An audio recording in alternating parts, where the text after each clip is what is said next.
What is going on, everybody? Welcome in to the first ever edition of the Fan Committee Football Podcast. I am one of your hosts, Joe Tooman. I'm joined by my good friend, Michael Herrera, my co-host. Michael, how's it going? I'm doing great, Joe. How are you, man? I'm doing fantastic. I'm excited to finally get started on this podcast. We've been talking about it for a while. Mike, try to let the people know what are we trying to accomplish with this podcast here. Well, on this podcast, we're going to be doing NFL breakdowns about everything. We're going to review the draft classes, each team's off seasons. We're going to talk about, once the season rolls around, we're going to talk about each game, weekly. We're going to do our little breakdown previews for each one. And then also we'll talk about our team specifically. Obviously, Joe here is a Packers fan. I'm a Dolphins fan. So we got very different perspectives. We also plan on having on some of our friends who are also fans of different teams, get their perspectives. And because we really want to hear from everyone as much as we can, really. Get a variety of people on here. Absolutely, that's where kind of the name comes from. We've been thinking about the names for a while. I think the fan committee we're trying to include all the NFL fans here. I'm a Packers fan, even though if you've heard Trust the Podcast, I'm a Sixers fan, but I'm not an Eagles fan. But I got a lot of Eagles friends, so I'm sure everyone will be lining up to come on and talk about the Eagles. Mike's a Dolphins fan. Right, you grew up in Miami, right around there? Yeah, I grew up in Miami. It was definitely rough growing up, just being a Dolphins fan. It's hard. We were very much past our prime years. Yeah, it is what it is. Hopefully, you're born a couple decades early. You missed the Marino era. Sadly, I was born 3 years after he retired. I did meet him though when I was younger. Really? Did you? Yeah, because he has his famous sports bar down in Miami, and we went to it when I was younger. And I asked my mom, she's like, "Oh, I got the photo somewhere." So I got to find that at some point and show it to you guys. Oh, that's sick. Yeah, I meant just to add on to that. I went to the Hall of Fame when Brett Favre got inducted. He's the guy who made me a Packers fan.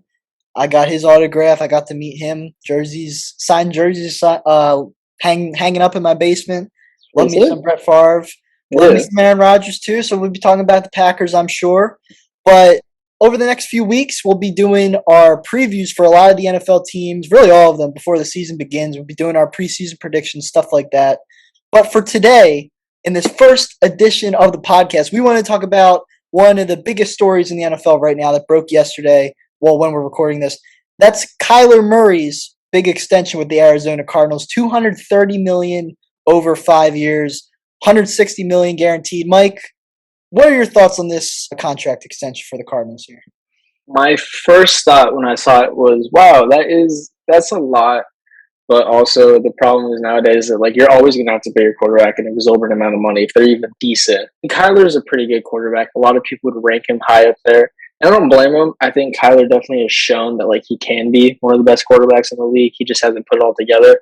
So they did, I wouldn't say overpay, because if we're being honest, that's probably around where it's going to be regardless. So I think, let's not forget about the fact Lamar Jackson is due for a new one soon, and that's going to be probably, if we're being honest, close to Pat Mahomes. I think it's going to be close to his contract, somewhere in the 400s. I think they made the right choice securing their quarterback, and I think it shows that they came to an agreement with whatever offseason drama was happening earlier. And I think it shows that they figured things out and they really do believe in him, which I think is important for quarterbacks. People don't realize that you gotta support your quarterback. Your quarterback doesn't have your support, they're not going anywhere. That's what happened to Baker. Baker, I think, could still be a great quarterback, but he didn't have that support in Cleveland either. So let's see what happens with both of those guys.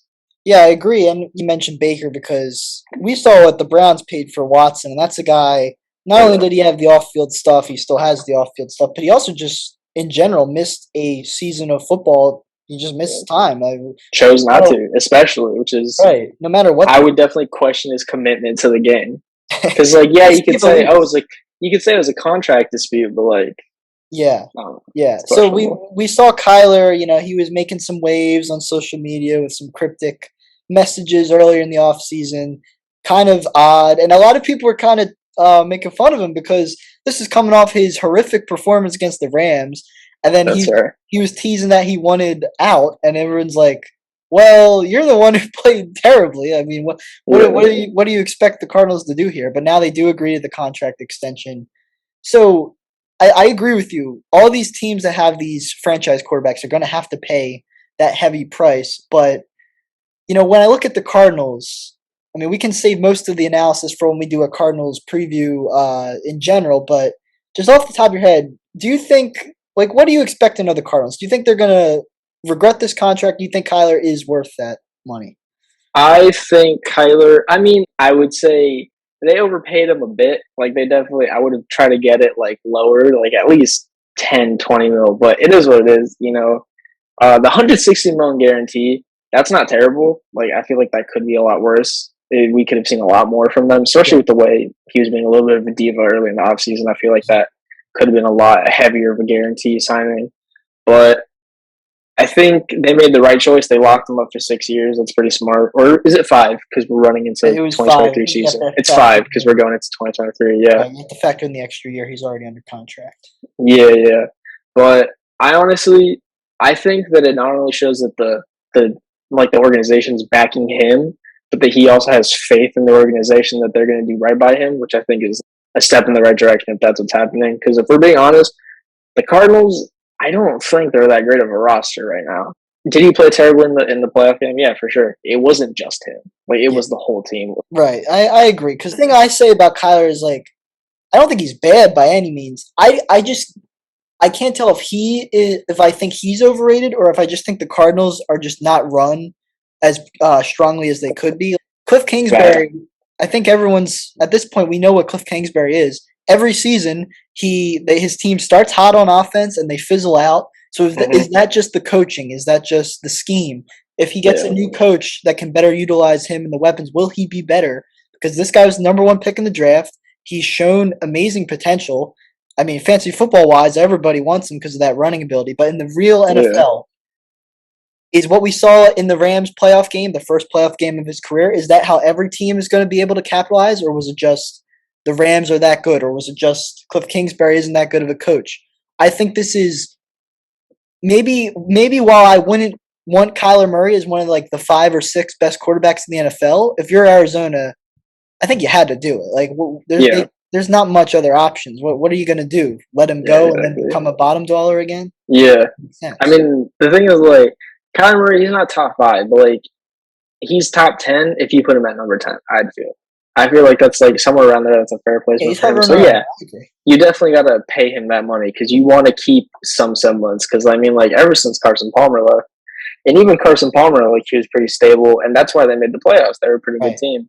But ever since then, so like, you need to keep any semblance of a good quarterback you can. And I think they made the right decision. The problem is really like, as you hinted at, it's the way the organization is run. Cliff Kingsbury, a choker, is essentially what he is, and Steve Keim is not a great GM. But like you said, He's we'll very cover hit that or more. miss. He's very Very hit hit or or miss. miss. That's how I would describe him. Like He makes some good signings, but I wouldn't say he's ever made an amazing signing. I would say the D Hop trade was great, but like now Well, that's that they capitalize on someone else's that's true. incompetence. That's a good point because the Texans So traded David Johnson and a pick in that yeah, trade, or the Cardinals yeah, traded that for DeAndre Hopkins. So really, anyone would have taken that trade. That's a good point. for We'll see sure. how the Hollywood Brown trade works out. I was pretty critical of that one, I but think high ceiling, low floor. It's very boomer bust. Like it right, really could work because Hollywood Brown's kind of like Kyler. He's showing off a lot of that potential, but it's not always there. right, And but I also wish we'll cover this for the Ravens. Is that a lot of the talk you hear about the Ravens is that their offense is like dog water, which it is. Like I saw recently some film about the Dolphins Ravens game this past season. By the way, people criticize the Dolphins for having an easy stretch of quarterbacks, which is why we had a good record at the end of the year. Yes, the Ravens game is the one game I think people forget we actually played well in, and I think that can't be discredited. that was a good game. But I mean, I was watching some of the film, and some of these, Was that the like, Thursday night one? Was that on yeah, Thursday it night? was. Yeah. Yeah, some of these patterns they had these receivers running was insane. Like you'd have two receivers running right on top of each other the same route for no reason, and that's a terribly designed offense. But I think it's also like Hollywood Brown needs to kind of get out of his own way a little bit. But I think it's like I said, very boomer bust. But it could work out, so we'll see about that Well, one they too. played together in college. That's what everyone's been talking about. I Yeah, think like everyone, I was listening to something the other day. They said everyone's going to try and everyone's trying to copy the Bengals right now with Chase and Burrow. It's like, well, did that work out because they were college teammates, or is it because Chase and Burrow are both really, really, really good players? Like Derek Carr and Devontae Adams. I think that's going to work. I like the Raiders team this year, but like that, you have Hollywood and Kyler Murray is kind of the weakest example of this. It was like, oh, let's get these two together because they played in college. Yeah, Let's trade our first round pick when we need to patch 7 different positions on this team. When we are think yeah, about it, they already had D Hop, they already had Rondale Moore, they already had AJ Green. They could have just re-signed Christian Kirk instead of letting him walk and not traded for Hollywood Brown. I mean, in my opinion, Christian Kirk and Hollywood Brown aren't that far apart. Hollywood Brown's probably a little better, but I don't know. That's yeah, just my opinion. So I'm not a big fan of the Cardinals, but we can definitely get in to more of yeah. that We'll down the road. definitely get into that later. Yeah, for sure. Absolutely. And the only other topic we wanted to address on this first episode, Mike, you were bringing this up. I mean, the Madden ratings aren't that big a deal. They don't affect the real NFL, but they are very comical. And I Yeah. think we should just touch on that real fast, as you were saying. Oh yeah, for sure. You got them pulled up, or you want me to pull them up? You could pull them up. I kind of remember some of them because I was tweeting about some and they were making me mad. So Yeah, no, dude, I'm not gonna lie. I was at work yesterday, and so like we got like those big like ESPN screens up. Only like NFL news that's come out right, at right. all. I Like know. that's what they were talking about, and they were talking about the the cornerback rankings, and I thought Ugh. those were absurd. As a Dolphins fan, you should be like personally offended. I mean, what does David Howard have to prove at this point? Like, I don't, I don't know. I it's very funny. I couldn't tell you, man. Let me. Here's the top 10. So the Yeah, top 10 or the top three. Let's talk about top three. Top three is Jalen Ramsey, Jair Alexander, Tre'Davious White. that's My valid. only issue is that Tre'Davious White is like the way I see it is the top three corners are Jalen Ramsey, Jair Alexander, and Xavier Howard. Hmm. Um, I think Xavier Howard is criminally underrated by the media. I think that's the issue with like the Dolphins as a whole. We're criminally underrated, and I think it's because of Tua. Not Tua's fault, but I think everyone's so focused on Tua. And the fact that Tre'Davious White is a 93. You're right. Actually, a 93 is a fair overall for him. But Xavier Howard should also been a 93, and he should Yeah, be where Tre'Davious White yeah. is, which I think is completely disrespectful.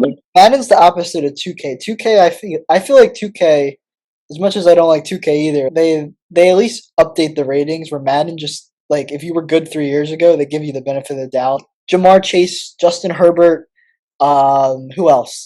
Some of the younger running backs. All these guys, we've seen the ratings. They were way too low. Like, how is Jamar Chase and Brandon Cooks are not on the same level? Like, it's just not true. No, But for sure, I agree. Zeke Elliott was still in the top 10 running backs. Like, my dad's a Cowboys fan, and he hates Ezekiel Elliott so much. Zeke, I think the only reason Zeke is like up so high is because he was like okay in fantasy because he was fed the ball so Right, much. exactly. Like, dude, if the Dolphins had kept handing it off to Miles Gaskin, he at some point would have gotten me Right, plenty of right. points. Even Which, with by the way, I think Miles Gaskin, like offhand, not about his Madden rating, but I think Miles Gaskin was used terribly in our offense last year. But we'll cover that later. that's just an example though of how like all you can go through all the lists. They're all like that. They're all over the place. The quarterbacks. You can call Tom Brady the GOAT, but that doesn't mean he should have the highest Madden rating for a quarterback. Like Oh, I agree. Yeah, for sure. I think like 6 guys should have a higher overall rating. Like that's Yeah. how strongly I No, feel. I agree. We can talk about the 99 club. Do you Who's think? that? There's not that many, right? Yeah, but like I want to see if you like feel that any of these should not be. So like our 99s currently, we only have 4 out, which is I don't know how there's interesting. no quarterbacks. I feel like the problem is like it was Pat Mahomes last year was a 99, but like I agree he was here's my thing. I agree Pat Mahomes was worse last year than he was the year before, but how are you gonna not punish Ezekiel Elliott and people like that who are way worse than the ratings they have, but you're gonna take Pat Mahomes down 4 spots? That doesn't make any sense. that's fair. And Aaron Rodgers just won 2 straight MVPs. I don't care if we lost to the Niners in the playoffs or not. Like he's just that good. That's also true. So the 4 players are Donald, Adams, Miles Garrett, and Trent Williams. There's only 4? That's so lame. There's always like 4 or 5. It's always like a handful of players. I think Trent Williams being a 99. No, I'm for it. I'm for I it. Didn't think, he say like I'm not? I don't care about Pro Football Focus that much, but didn't he set but like in the this all-time? case, yeah, Didn't he set I the think all-time record for like a rating for an offensive lineman? yeah he did almost perfect. I think Yeah, I wasn't gonna say like he doesn't deserve it, but I was gonna say I wasn't expecting it, but I'm not mad about it. yeah. I'm I think surprised the EA devs even know who Trent Williams is. yeah, that's true. It's probably because they're going to give him the frozen out of position like a fullback card or something like that because of that play in the what is it, the playoffs. Oh, okay. Yeah. I get I it. think. Let me see. I think Oh, you know Jalen what? I think should be. I think Jalen Ramsey should be a 99. I think T.J. Watt should be a 99. Um, Definitely. You said Devontae Adams. I would have given Cooper Cup a 99. Travis Kelsey should be a 99. Travis Derek Kelsey. Yeah, Travis Kelsey's he's awesome. I mean, I feel like a 98 is good for him. okay. I mean, I guess I don't know. I think I think the quarterback rankings are kind of whack. Yeah, they are. They are. I think Josh Allen is too low at a 92. Oh yeah, Josh Allen, I'd give like a 97. He's And Tom Brady's too high. If yeah. I'm being honest. Like imagine 2K if 2K had rated like Tim Duncan like a 90 in like 2K13. That's like the equivalent of what Madden's doing with Tom Brady. Like you can still be winning a lot of games, but you don't have to be the best at your position. Tampa got bounced early last year. They didn't even go that. Yeah. So I think also the order they put these in is also not very done well. Like Tom Brady, Aaron Rodgers, Pat Mahomes. Tom Brady's my only issue with the top three. I think the top three, like you could have put. I saw it talking about like his pass completions for like length of the throw, and there's somehow like he barely hit on like deep throws and stuff like that. I think like Tom Brady still should be like, in the top 5, but he should be number 5. Yeah, no, I agree. I agree with that. I would have put in Aaron Rodgers, Pat Mahomes, Josh Allen. That's fair. I want to say Justin Herbert, but I feel like people will give me a lot of flack for that. But I think Justin Herbert's one of the best quarterbacks in the league, no doubt about it. He just top is. 5. Top 5. Yeah, he's top 5. I agree. I think honestly, top 5 is like number 1. I think is a debate between Aaron Rodgers and Patrick Mahomes because they're very similar and they got the huge arms. Mahomes is a little like not as like what is it smart, I guess is what people say because like he throws a bit more interceptions. They're pretty comparable. So, like, you could say A-Rod won. I'd be totally fine with that. You could say Pat Mahomes won. I don't really care. Mm-hmm. But I think top 5 is, like, Rodgers, Mahomes, Allen, Herbert. Number 5, I guess, would have to be Tom Brady. I'd give him it. I'd give him 5. I'd give him 5. He's got to do a little more before he cracks that. I don't mind too much Joe Burrow's top 5 in, like, Madden terms. Yeah. But I think Prescott at 6 is insane. Yeah, it is. Prescott should have been 10. If he was going to be top 10, he should have been 10. I agree. Like, I don't want to be mean to Dak Prescott, but, like, he kind of choked away that last playoff game. Yeah. That was on him. Dak Prescott, you could have not necessarily put Derek Carr at 6, but Derek Carr should have been in the top 10 list. Maybe. I don't know if I agree with that, but I think you put him, like, 10. Because, like, who else do you replace? Like, who else do you put at 10? Or like in that list. Think about it. I mean, Joe Burrow's in there. Let me read you the other quarterbacks. The next top 10, like the 11 through 20. It's Deshaun, Kyler, Carr, Tannehill. Deshaun out of the game, but okay. Yeah, Matt Ryan, Kirk Cousins, Mac Jones, Baker Mayfield, Jimmy G, and then Jameis. Yeah. My top 10 is probably guys we said, and then 6 I'd put Joe Burrow. I'd put Stafford in there. I would definitely put I'm trying to think. I don't know. Yeah. I'm trying to think if Derek Carr's top 10 or not. I don't think he is. I would put Dak over Derek Carr. I like Derek Carr a little better, but I think that's like split. I feel like that's just. And then I guess I gotta put Lamar. I don't really want to, but I guess I do. And then I think Lamar's better than advertised. I think he's just really held back by the Ravens team. That's fair. That's a good point. And then I want to point out. Sorry, real quick to interrupt. I want to point out that Teddy Bridgewater is rated over Tua. No, he isn't. That's insane, bro. Yeah, he's not good. We're gonna talk about this a lot when we do the Dolphins episode. But Tua is not that good yet. But he is not that bad. I don't understand. It's so stupid how people. I think people don't realize that, like, Tua, not all quarterbacks, like, burst onto the scene. Like, right. Tom Brady, people don't, like, Tom Brady, the year that the first Patriots Super Bowl, he wasn't even that good. They won that Super Bowl because of the defense and because Adam Vinatieri made one of the greatest kicks ever. It's a little unfair because Tua was a number 1, or a first round, compared to Tom, who's a 6. Tua was incredible in college, and he had a major hip injury, and people are just like, why isn't he? Quarterbacks need to develop. Like, people. like Josh Allen, I don't know. I think people realize like you still gotta let people develop. If you want to say after year 3, Tua is a lost cause, that's fair. It's year 3, Yeah. especially with a team like this is the best team he's been surrounded by. Then yeah, for sure. By But far. Yeah, by far. you know, it is what it is. I agree. Well, we can get to Tua when we do the Dolphins episode. Yeah, coming. I think the last Madden rating I want to touch on is tight ends. Okay. Because I think those are also a little whack. I mean, if we're being honest, all the Madden ratings are whack. Yeah, like, let's be real. I have a bone to pick with EA. I think the top 3 makes sense. Travis Kelce, George Kittle, Mark Andrews. Yeah. George Kittle, you could remove him, and I'd be okay with that because he had a down year last year. Darren Waller is too low, I think. Yeah. I think Darren Waller's underrated. He's at a 91. Okay. Yeah, I mean, I give or take, but mostly that's... It's not the worst, but I feel like he should be like a 93. That's fair, that's fair.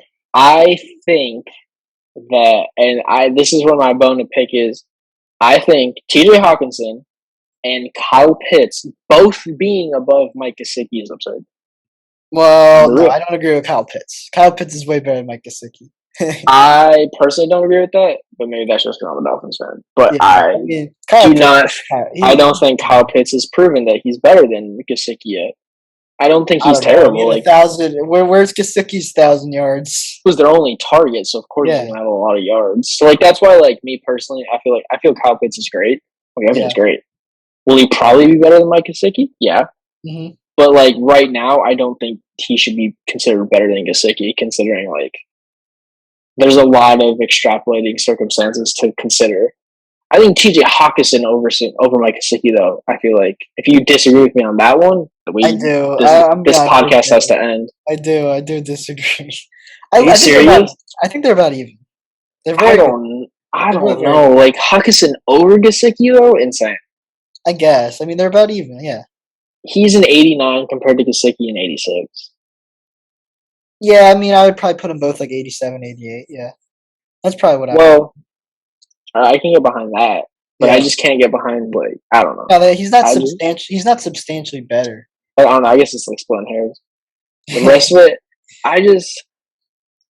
but I feel like the rest of it's like fine.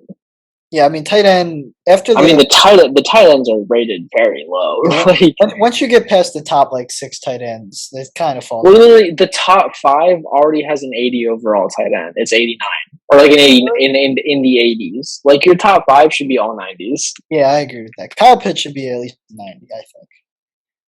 I mean, that's fair. I mean, Tunyon's back here at 80.